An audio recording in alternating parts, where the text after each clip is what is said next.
Oh, hello. Didn't see you there. Welcome back to Reading with Rob. Isn't this an amazing album cover? These guys, they actually built this. There's a cover note. The fiery setting pictured on the cover of this album was conceived and built by the Levin brothers,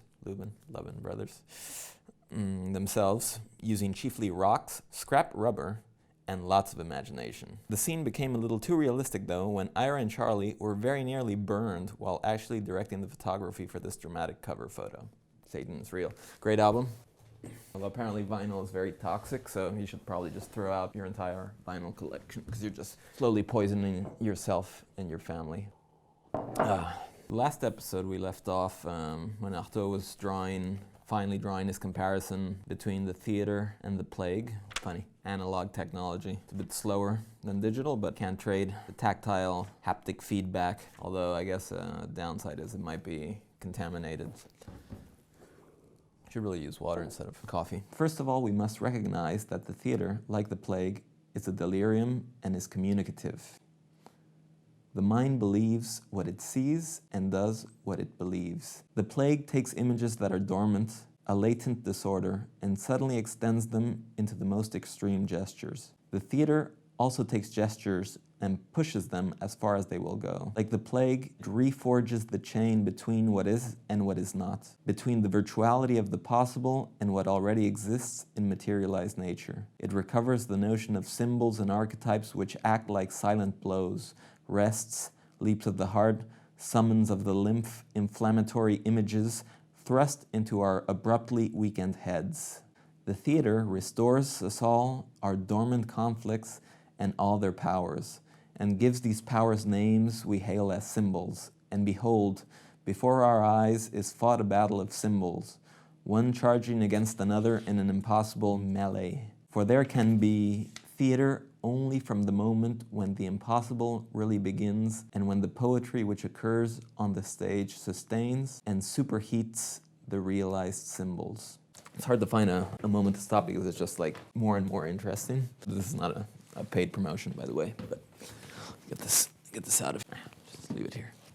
I guess first of all, we would need to define, if we're to appeal to that which is universal in this text, to the definition of theater. What is theater? To me, like what he's calling theater, I mean, it's in the title of the book, the theater and its double.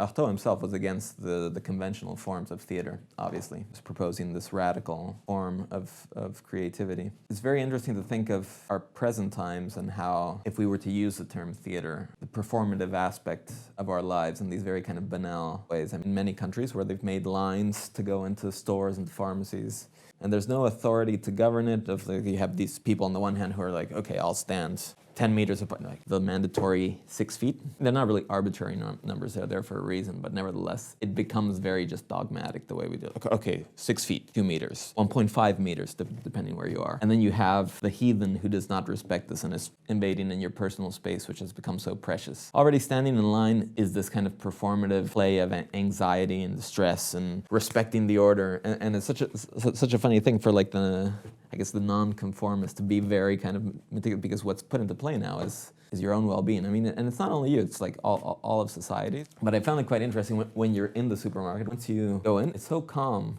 compared to normally. There still is like this dread permeating the spaced out areas of the supermarket. We all take part in this kind of new dance. Most people are trying to respect personal space. You're kind of negotiating space in this almost comedic way with people where you look and nobody wants to really speak. We're just like such a shy society. Don't want to be judged if we open our mouths. I mean, nothing really happens if you do. I mean, worst case, people will just think you're crazy and give you a glare or whatnot.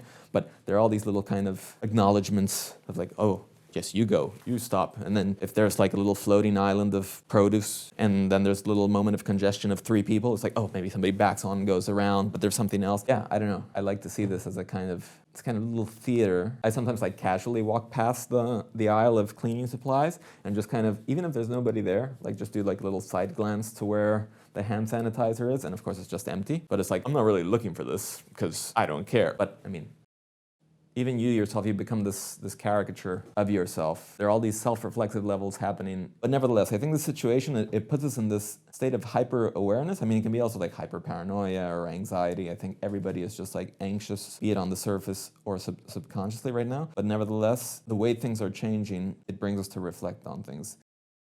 In the true theater, a play disturbs the senses' repose, frees the repressed unconscious, incites a kind of virtual revolt, which moreover can have its full effect only if it remains virtual, and imposes on the assembled collectivity an attitude that is both difficult and heroic.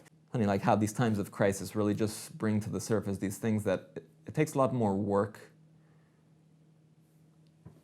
I guess it's a great time to be an artist. I mean, your work is pretty much done for you. Just point at anything out on the street and set art. Realized in the last video that my posture was not the best, so maybe from now on I'll try to. This is not going to last. Like the plague, the theater is a formidable call to the forces that impel the mind by example to the source of its conflicts. If the essential theater is like the plague, it is not because it is contagious, but because, like the plague, it is the revelation, the bringing forth, the exteriorization of a depth of latent cruelty by means of which all the perverse possibilities of the mind, whether of an individual or a people, are localized. What more can I say? I mean, are we not seeing just that on a global scale? And that is why all the great myths are dark, so that one cannot imagine, save in an atmosphere of carnage, torture, and bloodshed, all the magnificent fables which recount to the multitudes the first sexual division and the first carnage of essences that appeared in creation. I love it. I love it. I mean, hope is super important. I'm a very hopeful person, but nevertheless, the darkness, it's there. The theater, like the plague, is in the image of this carnage and this essential separation. It releases conflicts, disengages powers, liberates possibilities. And if these possibilities and these powers are dark, it is the fault not of the plague nor of the theater, but of life. I mean, it's just like paragraph after paragraph. I'm just fucking hell, this is brilliant. We do not see that life as it is, and as it has been fashioned for us, provides many reasons for exaltation. It appears that by means of the plague, a gigantic abscess, as much moral as social, has been collectively drained, and that like the plague, the theater has been created to drain abscesses collectively. Perhaps the theater's poison, injected into the social body, disintegrates it, as St. Augustine says, but at least it does so as a plague, as an avenging scourge, a redeeming epidemic in which credulous ages have chosen to see the finger of God, and which is nothing but the application of a law of nature, whereby every gesture is counterbalanced by a gesture, and every action by its reaction. The theater, like the plague, is a crisis which is resolved by death or cure. And the plague is a superior disease because it is a total crisis after which nothing remains except death or an extreme purification. Similarly, the theater is a disease because it is the supreme equilibrium which cannot be achieved without destruction. It invites the mind to share a delirium which exalts its energies, and we can see, to conclude, that from the human point of view, the action of theater, like that of plague, is beneficial for impelling men to see themselves as they are. It causes the mask to fall, reveals the lie, the slackness, baseness, and hypocrisy of our world. It shakes off the asphyxiating inertia of matter which invades even the clearest testimony of the senses, and in revealing to collectivities of men their dark power, their hidden force, it invites them to take, in the face of destiny, a superior and heroic attitude they could never have assumed without it. And the question we must now ask is whether, in this slippery world which is committing suicide without noticing it, there can be found a nucleus of men capable of imposing this superior notion of the theater, men who will restore to all of us the natural and magic equivalent of the dogmas in which we no longer believe. Food for thought. Wow. Okay. Yeah, it's amazing. Men who will restore to all of us the natural and magic equivalent of the dogmas in which we no longer believe. Yeah, so that concludes his chapter on the plague. Quite the adventure to revisit it after all these years and have you along for this ride. It wouldn't be the same without you, whether you're watching or not here. What's left to say? Okay, yeah, my posture, gotta work on that. I hope you all are doing okay. in these strange times. Right now I'm just like speaking to a camera alone in the house with a cat. I don't even know where he is and why he's ignoring me so much. He's probably very annoyed at me just babbling to myself here. But anyway, when I'm just looking into the camera, I have this flash of like Werner Herzog, one of the great individuals in human history.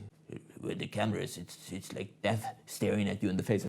Yeah, so it's just funny. It's just like sitting here talking like a nut to myself, but a way to bring some variety to the day. I mean, I think that's important. I think the next edition maybe we'll talk about artificial intelligence. I mean, I think strangely this got me thinking of artificial intelligence, like the idea of the theater, this kind of performative thing that I'm doing, social distancing, interacting through screens. I'll save that for next chapter, but it's already like so structured. I'll save this for next chapter. Maybe we'll tackle this subject with since it's a field of expertise. I've been listening to a podcast on. Well, anyway, for those of you who stick around through the whole thing, cool.